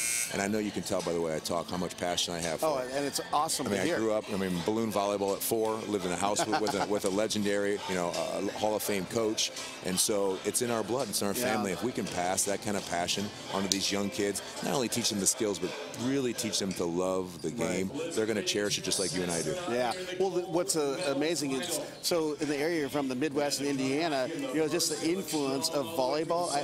Truly, the growth of volleyball didn't really occur until you and your dad came onto the scene, really, and started spreading it in the Midwest. You see, it's at the Great Lakes region, and that Chicago area really started to develop, and going into St. Louis. We need to get Texas going, though. Exactly. That's a big state. People don't realize the national team used to train in Columbus. I mean, that's where, did they? That's where Doug Beal came from, Ball State University, Mick Haley, Arnie Ball. I mean, Midwest, the great Don Shondell. I mean, there's so many things that spur, and I'm not trying to take anything from the West Coast, because obviously that's a volleyball hotbed, but it's really a continental sport. I mean, all these small places in the Midwest and West Coast that help develop it, I mean, it's why we're a family. It's actually one of the comments. Nick England, lots of laugh. My parents played tournaments in the Midwest and watched Lloyd grow up playing when he was in his teens. What do you mean? You're still in your teens. Yeah. Well, they probably saw one. The last time I ever played with my dad, I was 17, and we played at a fours tournament down in Ball State, and I still remember just the tongue lashing he would give me anytime I missed the ball. And we won that, and I think he was 54 at the time. I'd love to see a video of your dad hitting 10-foot line. Yeah, I met your dad for the first time in person. The school that I normally announce for, UC Irvine, played their first national championship against your dad in 2007. Absolutely. That was one of our best runs there. That was a great match. You know, we beat Pepperdine in the semifinal, which no one saw coming. And I can tell you, I was actually in Greece playing professionally at the time and watching it on live and talking to my mom at the same time on the phone. I was probably in as much tears as Dad after, unfortunately, the Irvine got us. Yeah. But, you know, that was a great team, though, for IPFW. Now, so it really opened my eyes. Like, C.J. Macias was on that team. And he came from Florida. And I'm like, but there's no boys programs in Florida. And how did he develop the talent and then come to play in this national championship match? I know he played on the beach as well, and people have to appreciate the fact that us Midwest schools, especially IPFW, which some people still know what it stands for. Well, it's Fort Wayne now, right? Exactly. We just changed our name. We had to be a little creative, hence our Puerto Rican conglomerate up there that we've had for a bunch of years, and find guys who wanted to come and play at a smaller school in a smaller conference. Oh, that's a big block right there. Holy! I think he liked it. I think he liked it. Conrad Kaminsky doing some cross training here, CrossFit run across the court after the block. That is a big boy dropping his inside hand and giving the old bounce-a-rooney right there. See, I know that CJ did play abroad, but the same thing there. It's like you have like this talented player. Where do they go after the college career? NVA. They're going to go to the NBA. Yeah. Actually, they had the Puerto Rican leagues back in the day, so they could play. It's a 6-month season, if I remember correctly, right? Correct. Yeah, a little shorter than most, and obviously there's nothing wrong with playing on an island. Yeah. Competition, you know, though, as they would admit, nothing like we're seeing here in this championship match. Yeah, it's that's definitely, there is a lot of talent across the United States, and a league like this is needed in order to showcase all those players that are across the board here. Like I said, I mean, Marcus said it. I actually talked to Jiva the other day. He said it watching it. All my friends from overseas said it. Said, we don't know the names of these guys, and they're amazing. I mean, how do we see more? How do we get more of them? And so hopefully that'll have a bunch of these guys continue to play in the NBA or opportunities overseas, whatever it leads to, but just more volleyball. Yeah, Jiba was one of the names, like, think you can get him to come up? I'll tell you what, I don't like losing, so I definitely gave him a call. The next Pineapple roster, Jiba, Loy, Marcus. Yeah, maybe a little international flavor, you know. Volkov going to be on there? Oh, but you already have an opposite. Yeah, we got Bogomolov, my buddy, 7-footer from Russia. Bring him over. Got to use that influence, right? Absolutely, whatever it takes. We got a 6-serve-and-a-3. Academy United making a run here in our second set early. Look at that. Great play. Waffled long by A.J. Nally, but he doesn't make too many mistakes. At least through the tournament, he hasn't. Yeah, not many guys in this tournament can make that play Crab made right there. I mean, to run that ball down and put it in the middle of the court where they got an in-system set. So for the guy who isn't part of a D1 or D3 or even an NAIA program, just has a club program, this gives them an opportunity to really just come out, literally come and show that they can play ball, this league. Yep, absolutely. This will only help the growth of our national team. Oh, great dig again. And a Bic maybe? Yep, love it. Look at that. Lloyd calling the sets out by Riley. I'd set it. Look at Ryan Meehan talking the trash to Taylor Crab. Did he just go Matumbo on him right there yes, with the finger wag? Oh, yeah. You know, those Long Beach State guys, they're lucky he's an alumni, or else Taylor would come across the net and pop him. I'm going to tell you right now, if I'm McKibben, I'd probably set him another Bic right now, just so Crab can give him a little bit back to him. I think he's probably going to do it. There's a lot of Long Beach State guys out here on the court. There are. Oh, that's a great serve. Oh, he went back to topple. Oh, great swing. That's our guy Hartley. I think you like Hartley. You know, recruit him to come to Pineapple, maybe? Well, I don't want Bill Lee to kick me out of the NBA. I don't know if I start stealing all his players. I'm working on D. Lee as well. So, hey, all's fair in love and war, and the NBA. That's what they do in the NBA, right? And all the other pro leagues, they do the same thing. Absolutely. Show me the money. Well, that's our goal. Obviously, every year continue to get some more financial backing so we can, continue to pay these players to stay here at home and showcase this wonderful sport. Now, I guess, well, I'll wait till the technical timeout to ask you the next question because it's more NBA related. Oh, we're right there anyways. Good timing.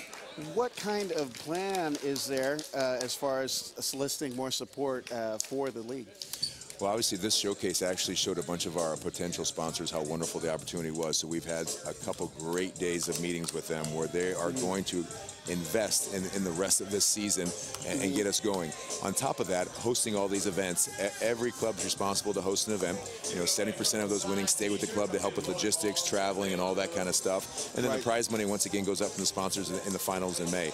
And so that'll only continue to build momentum. We'll continue to put money into all these programs that also trickle down into the club. A small percentage has to go into the youth and the grassroots to make sure those programs. And so like I said, kind of bottom to top, top to bottom, financially, we became very, very relevant with this showcase. Yes, yes. Now, have you been getting any kind of data or analytics as to what's been happening day 2 and day 3? I've only been made aware of what's happened day 1, but yeah, the growth is amazing. I know you were part of it. Day 1, we weren't sure about how many people would tune in right away, and so we purchased the server, and it went down, as you know, because so many people wanted to watch. And so we went from a server that we could have about 20,000 to we went to a server we could host 400,000. And as you know, each match we've gained about 20 to 25,000 more people. I mean, over 100,000 people watching this, Rob. I mean, that's awesome. Awesome. Service in that by Topple out of the timeout. Brings us a 1-point game. But yeah, go ahead and share more about the analytics you've been hearing. Yeah, and so the way it's breaking down right now, like I said, we'll have these 3 events before the finals. All these teams will put them on themselves. Every team will then be ranked going into those finals. We will allow all these teams, including Team Pineapple, to have local people involved sponsorship. I don't know if the jerseys will ever look like the Italian Football League, but there will be other sponsors on there that help keep the coffers filled to get these guys plane rides and get these guys paid a little bit. Great set there. Oh my goodness. With eventually the goal being in a year or 2 to have signed contracts, especially for the bigger players, probably have some kind of pay scale for the younger ones where, hey, if this is your first year, this is what you're going to make, and then bring in those big names and sign some contracts. And the best part is, okay, probably not $1 million contract next year. Everybody understands that. But people will play for less to come here and be part of good volleyball, organized volleyball, and to live in America. Stay at home, be a family, and maybe hold another job while doing it. Sure, to start with, but we're on the right path. Like I said, this is a huge win for the NVA. The way it's been organized, the way it's been received online, and obviously the level of play has gone above expectations. I just want to add that a comment came on. Greg Petty said he'll play with you. I love Greg. Him and his brother have been part of volleyball in the Midwest for a long time. Yeah. Tell him I wish him well. He's recovering from knee surgery. So, Greg, I hope you get better soon. And as you know, you always can bang left side for me, brother. Wasn't Jay Petty here exactly, playing? That's his older brother, yeah. Oh, wow. Well, he was a good banger for one of the Chicago teams. Lights out. Yep. Lights out. That's another thing, Chicago has an unbelievable amount of young people. I mean, between the Icemen, between Luau, between Lights Out. I mean, you could almost put 3 NVA teams in Chicago alone. Yeah. That's a nice block move by the young setter. Kind of like in baseball with the Cubs and the White Sox. Rolling it down the line is Crab, but Blizzard on top of it. Look at this. Second, he's trying to tool the young guy. Fears, saved by Brink. Free ball. Look at that shallow free ball picked up by Amberg. Rolling it down the line is great defense. Crab. Nice set. Fears gets a swing in. Benefits of being left-handed right there. That was a great play by Lautman to put that ball up 50-50, and Fears just goes up and bangerangs. Listen, as setters, we got to get some love too, right? Exactly. We need to get some points on there too. Well, Riley got 2 overpass kills this morning. I didn't think he could hit, but they bounced him on the 10-foot line. I tell you see Riley walking down the street, you wouldn't think much about him, and you walk out here, he is a heck of an athlete, heck of a competitor. Yeah, he and his brother Madison playing on the beach. They got good stuff going on. Absolutely. It's fun. They're great. Another couple of great personalities for the sport. Yep. And that's one thing the NVA is going to continue to develop. Unfortunately in volleyball, because it's a team sport, which is wonderful, we don't identify with players well enough unless they've maybe won a gold medal or a Mad or something like that. Where here we need to showcase that some of these guys are special. And that's okay. You can have a special player in a team sport and it still contribute, nice ace right there, to the team winning, Right. Yeah, see, I get the benefit of sitting with players like yourself and getting the story. I'm like, man, this needs to go out there. You just sit with the players. You're like, gosh, they're multi-dimensional, and they are excellent ambassadors for the game. We have a bunch of them here today. And some are actually really brainy, too. You have some doctors, engineers. Absolutely. Guys just work well with their hands and, and just happen to love playing volleyball and could crush you. Except for the Libros. They're the soft guys. I don't know. They probably work the hardest, yeah. I appreciate my libero. At my age, I need that ball close to the net. Small area. Russ Holmes serves it in the net in our tight set here. It's 13-11. Academy United hanging on to this very, very small 2-point lead. Yeah, a little do or die here. I mean, I always tell my team, you know, the right between 8 and 16 is where I like to make a run. I wouldn't be surprised if we see a couple of runs here by Academy to try to get a little separate. Oh, nice swing there by Lauman. To try to get the score, because if it's tight at the end, I don't love it for the Academy. Yeah. So a couple points here in the middle would be nice. Now, do you see any particular adjustments that Academy United made that have given them this lead here? I think the biggest thing, they've gone to the middle a little bit. We've also set Topo a little bit. You know, Crab was getting a lot of balls early. Like right there, that's a great choice right there by Riley. Just unfortunately went along. You know, the ball's open, the block had spread out. It's the right choice. Sometimes it just doesn't work out. Yeah. I'd like to see him run again. 13-13, so we've leveled off here with Cole Fears, the 6'5" setter, serving.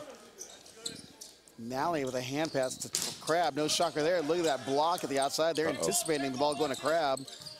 Oh, there's a little beach sense right there. Go to the middle. Johannes Brink setting fire in the hole.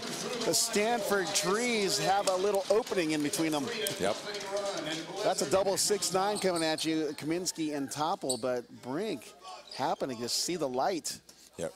Yeah, Brink has had a nice match. You know, he was good against us last night, but it was some other people who did things. But he's been really, really good, hitting a high percentage right now for this match and kind of carrying the weight.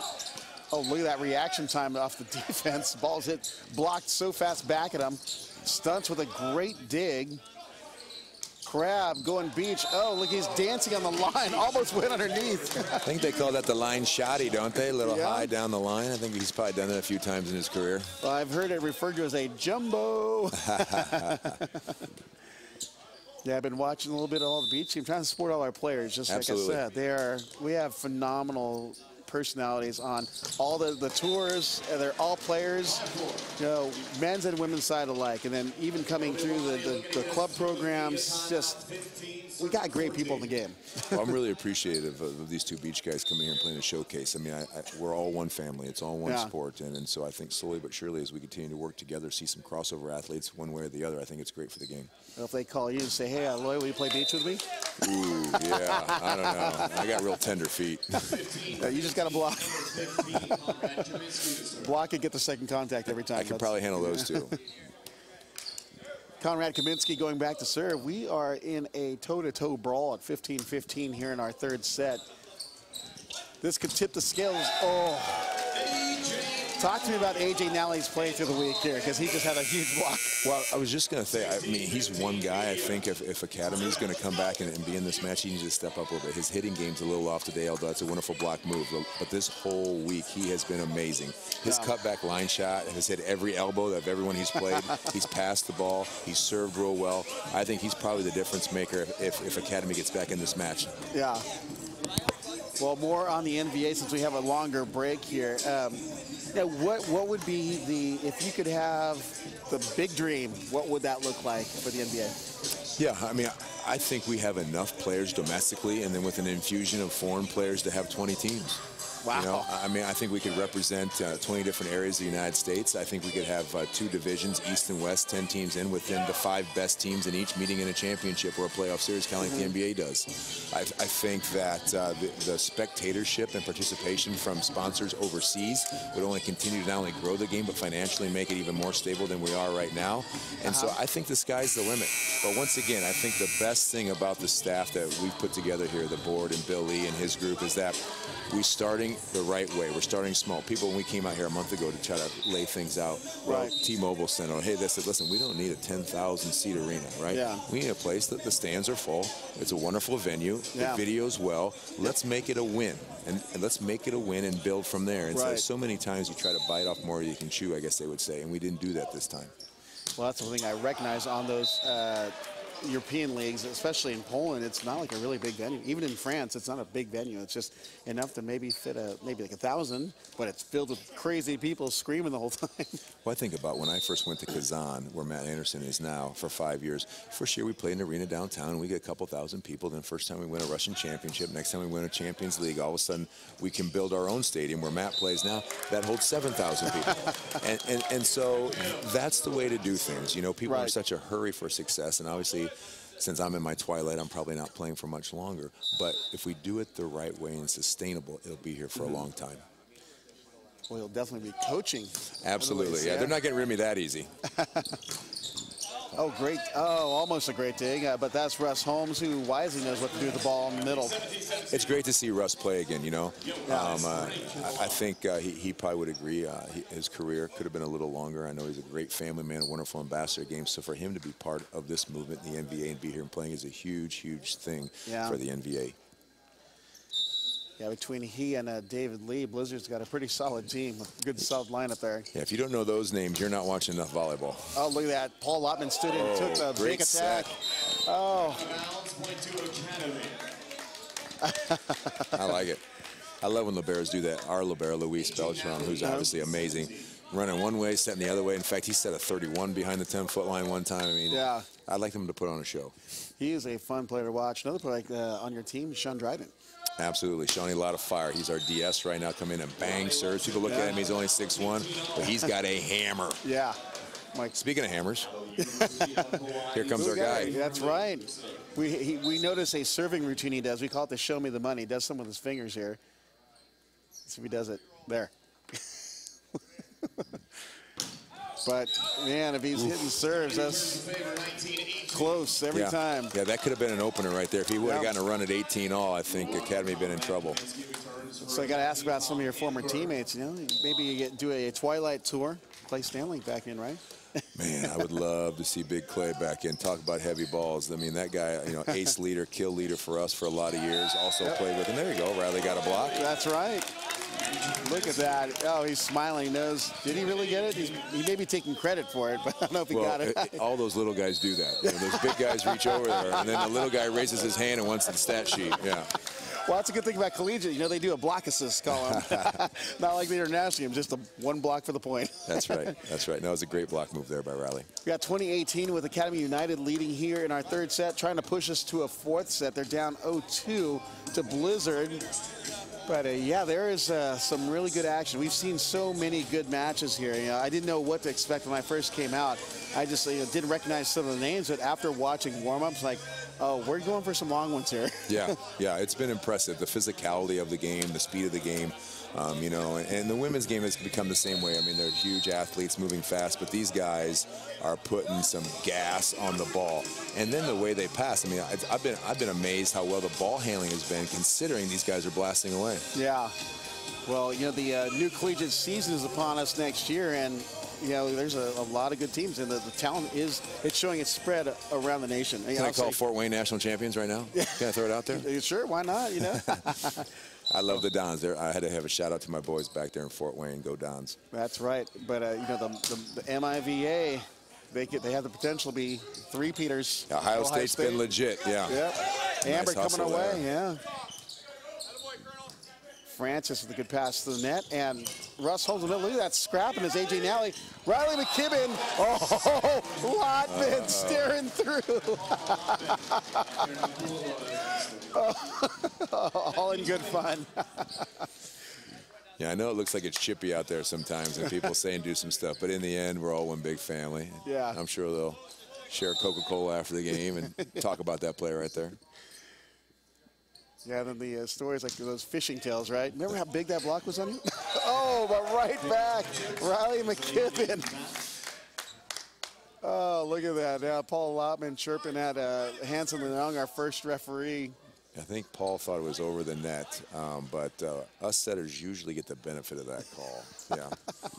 Look at that, coming from true experience and wisdom. Hey, we'll get a replay right here. You can be the judge. I'll let you. Riley may have got away with one there. Yeah, that's okay, though. Well, the Academy United bench looking back saying, did you see the replay? Oh, Lotman hitting hard. He wasn't happy with that, the way that last call went, but they got it back. Yeah, I don't think the crowd would be upset if we went 5. No, more volleyball the better, especially at this high level. You know, interesting enough, so Las Vegas, this area here, not so big on volleyball. Wow. O'Brien Meehan on Conrad Kaminsky. The wall of shame. That's just a great read by him. You know, he knows Kaminsky likes to hit that cutback, so Ryan jumps, drop his right hand in there. That's a great move by him. Yeah, that's watching too much game tape there. He studied tendencies. Yeah, there's next level volleyball being played here. Oh, and Kurt Toppel, the senior member of Academy United. Yes, I'm correcting myself. I said Ryan Stuntz was a senior member, but Kurt Toppel's a month older than Ryan. Oh, okay. So he's old man on the team, right? Yeah, he's the gray hair. Yeah, that's right. Still got a little gas in the tank. That's right. Hey, the gray hair gorillas, they have the most wisdom. There you go. 22 serving to 21. That's Taylor Crabb going back to serve. That's right, you heard Taylor Crabb. He's traded in the beach shorts for some indoor shorts. And that's Ryan Meehan, who's become a factor here in our match. Yeah. He had that ace to finish off the first set. He's become a force of the net, blocking and attacking. 22 to 22 with Paul Lotman back to serve. Blizzard trying to just shut it down right here, but you know, as a volleyball fan, I'm kind of hoping they lose. Well, my prediction was in 5, but at this pace, it may not take that long. Look at that. Lotman delivers the ace. We're getting some good stuff here. We're going to take another timeout. Looks like Gary Resnick's taking a timeout. I think Gary wants to throw a little ice on this one here and see if we can't cool him down. Yeah. I mean, the game has become a serve and pass game, as you know, Rob. I mean, these guys hit the ball so hard, and they get out of system. The block is so big, and so if you get on a serving run, but the same thing, as soon as they can side out, Academy can do the exact same thing. Yeah, there's you know, just the quality of Libros that are out there now between, like on the national, you have Eric Shoji and Dustin Watton. And out here, you see guys like Ryan Stuntz who never had the opportunity to play abroad, but I mean, you look what they're doing, it's amazing. Kirk Francis on the other side, just like, you know, went to Long Beach State, was a great player there, just kind of stopped playing because he didn't want to go abroad. You know, and we've got, I'm sure there's other stories out there. Oh, absolutely. Yeah, there's so much talent here in the U.S., so much talent. Yeah. And so once again, the NVA hopefully will provide an opportunity for those guys to continue their volleyball career. Yeah. Yeah, obviously, me being a follower of the international game, I would love to see like an all-star team from like. I tell you what, if you would put together an all-star team based on the players that are here, I think they would fare relatively well with some of those professional leagues. Need a side out here. Let's see what Lotman does on the serve. Did he get iced or not? Big serve. Stuntz goes up and over. Outside, Hartley is blocked. And of course, the senior member of Academy United coming through.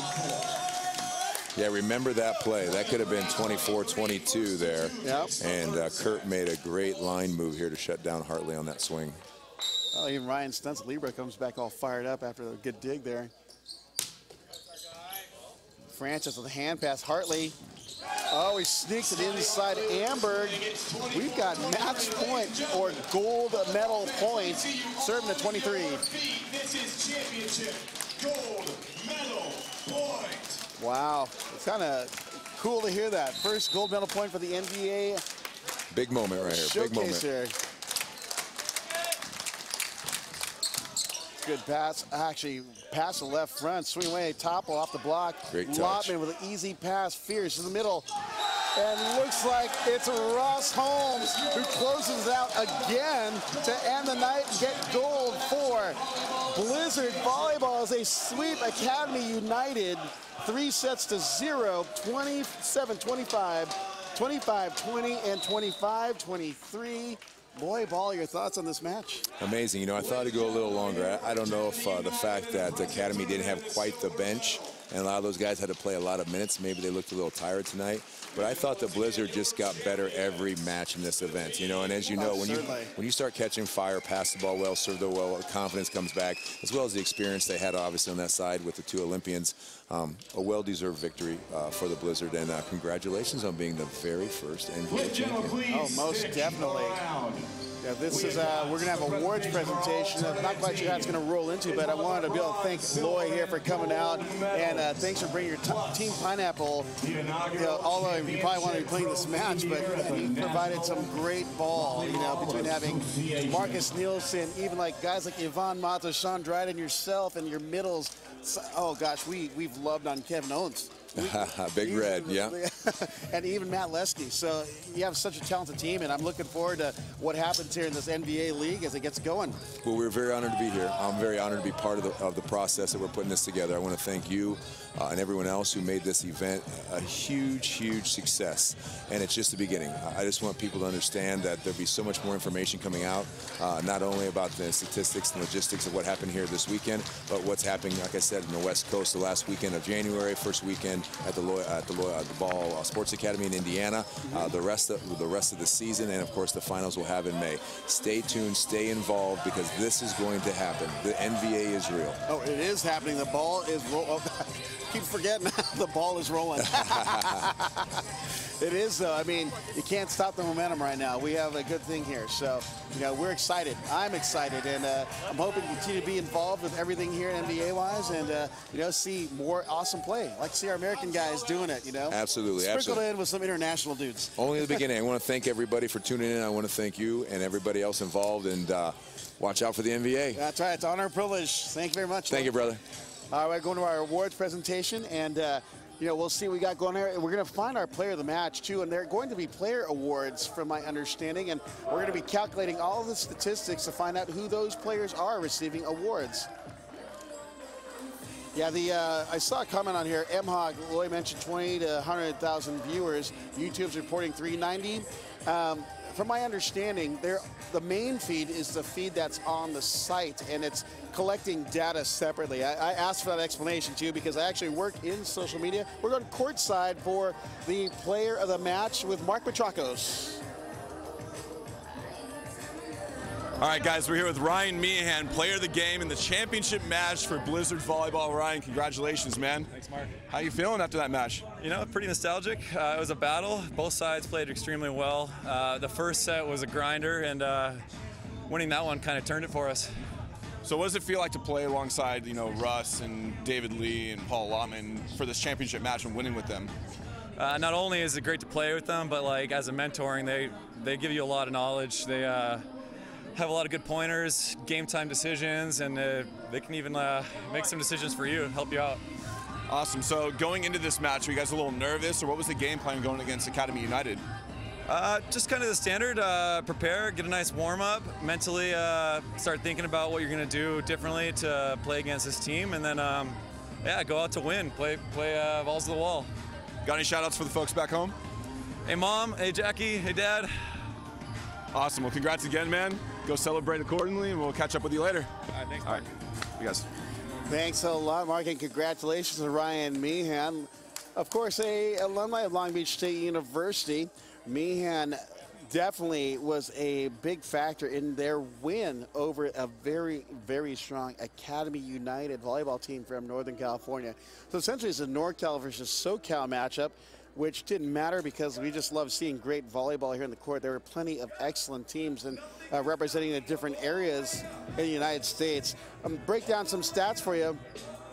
For Blizzard, Paul Lotman led the way, 13 kills, hitting with a 48%. He also chipped in an ace and 2 blocks, as well as 2 digs.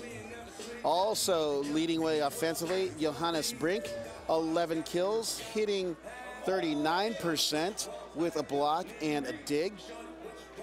And also of note are Russ Holmes, 8 kills, 8 points.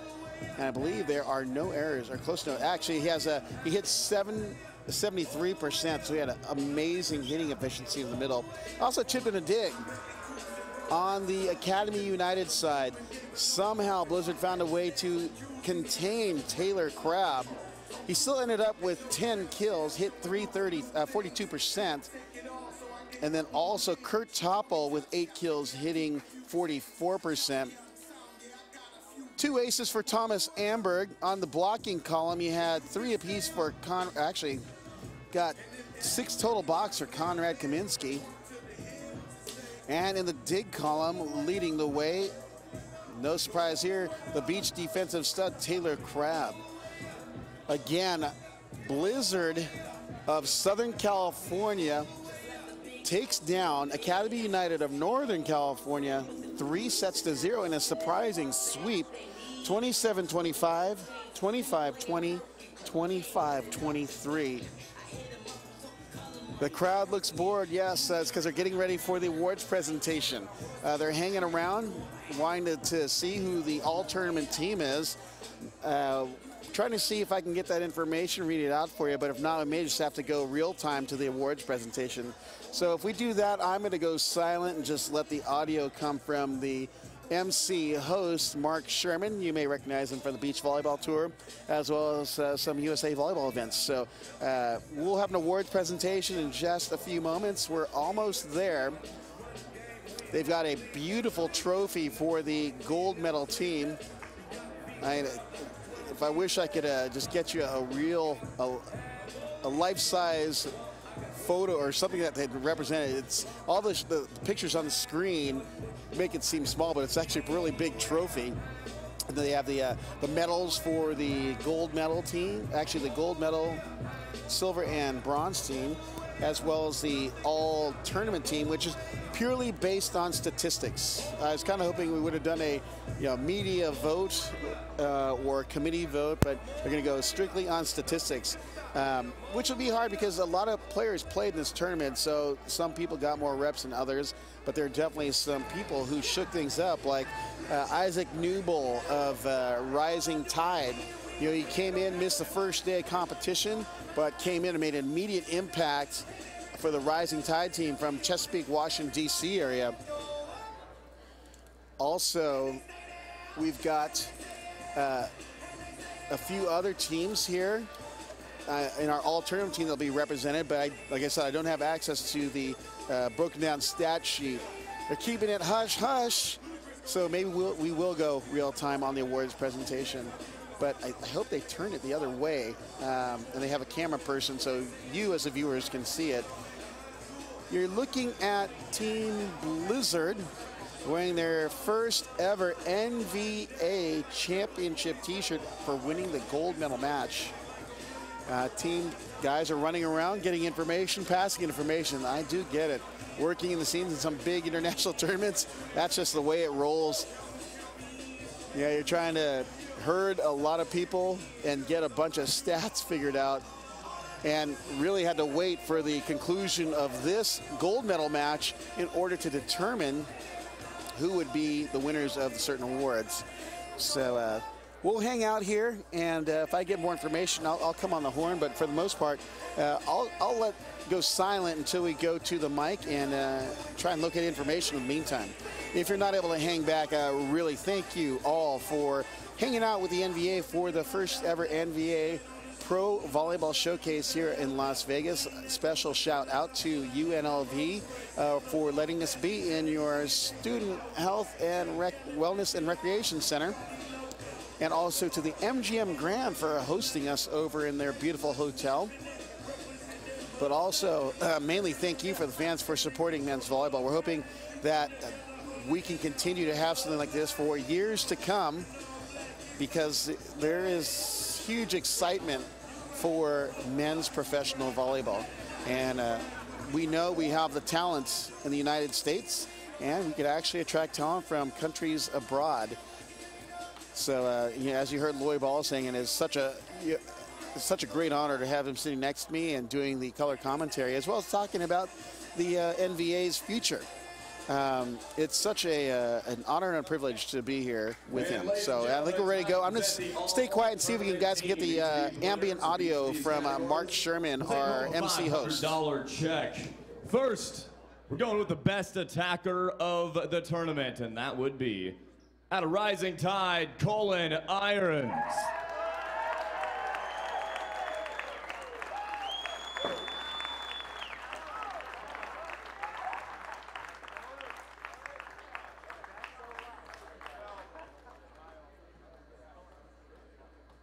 The best server of the tournament, with 10 aces from LVC Joe Norton.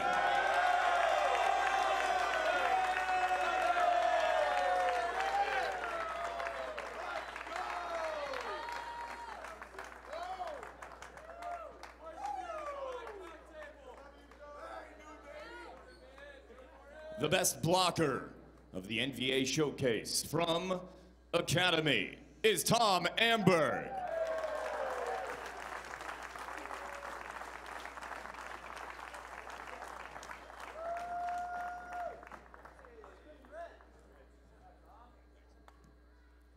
The best passer of the tournament from Team Pineapple, Luis Bertrand.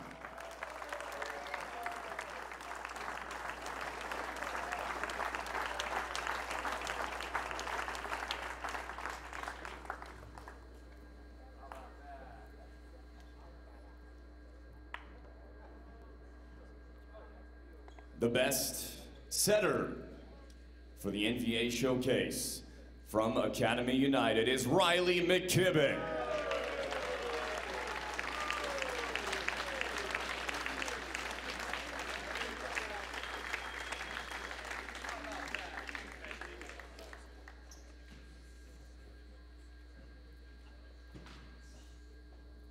And our final award is the most valuable player.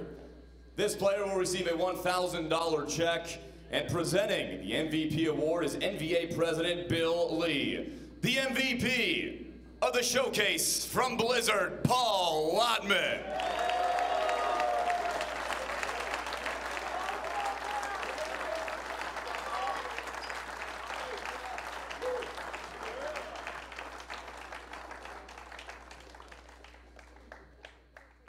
And his $1,000 check presented by NVA Representative Coley Palakowski.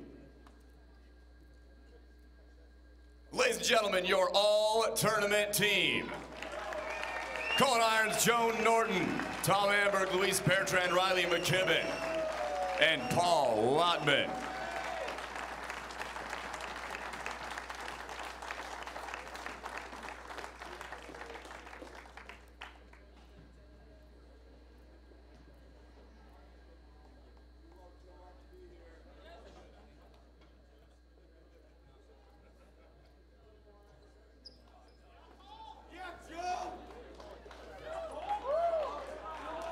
Gentlemen from the all-tournament team, if you could turn to your teams, we are ready to present the medals.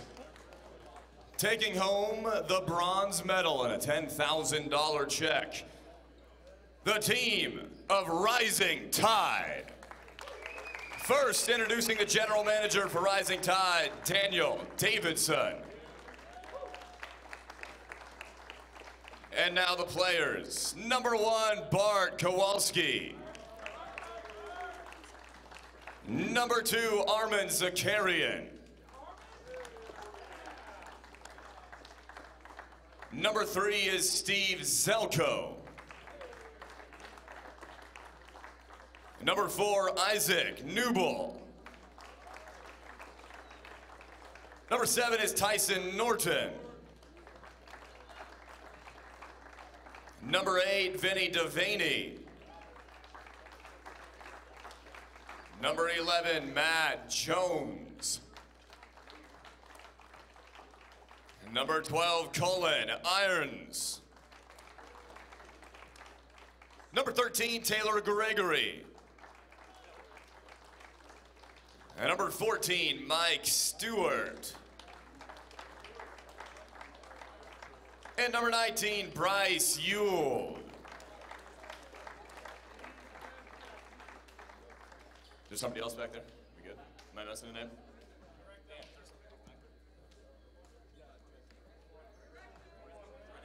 Brandon Directo. Hey, Brandon Directo! Give it up for Brandon.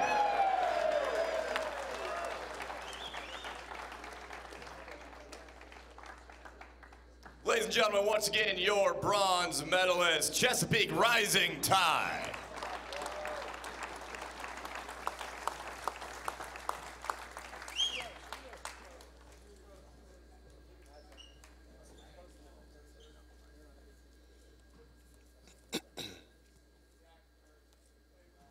And now, presenting your silver medalists, Academy United.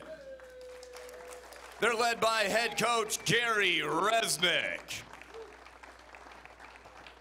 and assistant coach Jeremy Wagner.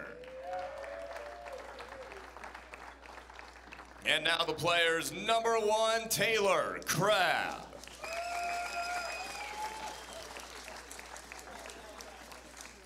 And number 2, Spencer McLaughlin. Number 3 is Peter Edwards. And number 5, AJ Nally. Number 6, Jeffrey Schmitz. Number 7, Denny Falls. Number 8, Ryan Stuntz. Number 9, Riley McKibben. Number 10, Evan Berry. Number 11, Fred Stahl. Number 12, Tom Amber. Number 15, Conrad Kaminsky. Number 16, Kurt Topple. And number 18, Bo Vandeweghe.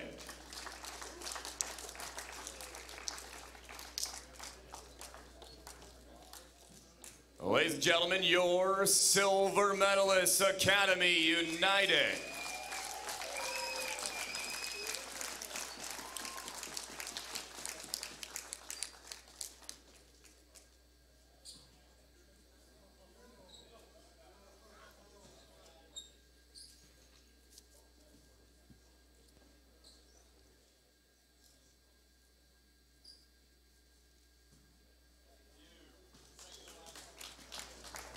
And now,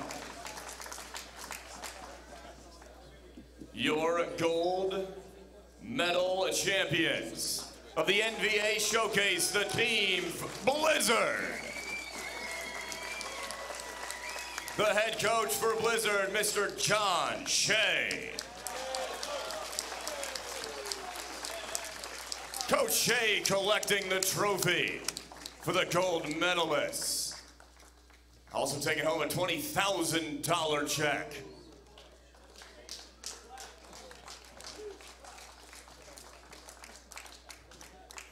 The assistant coach for Blizzard is Vince Rodriguez.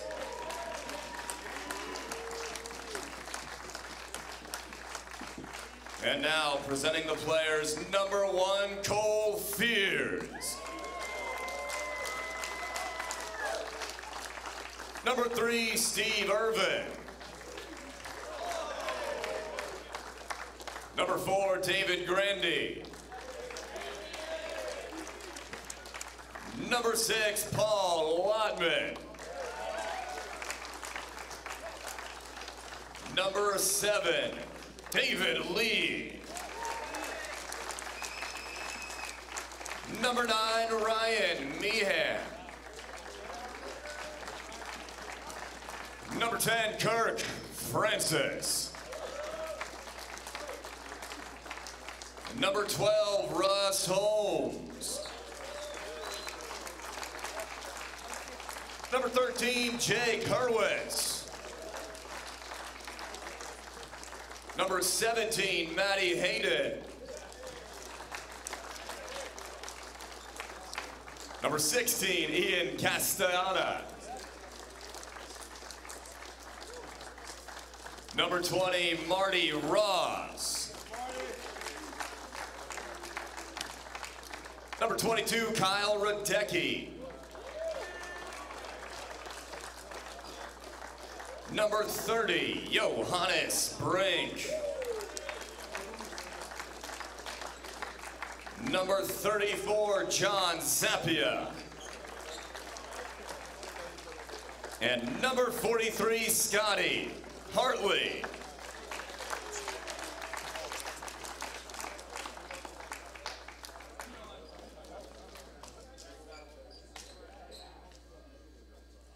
ladies and gentlemen, your first ever gold medal champions of the National Volleyball Association, Blizzard.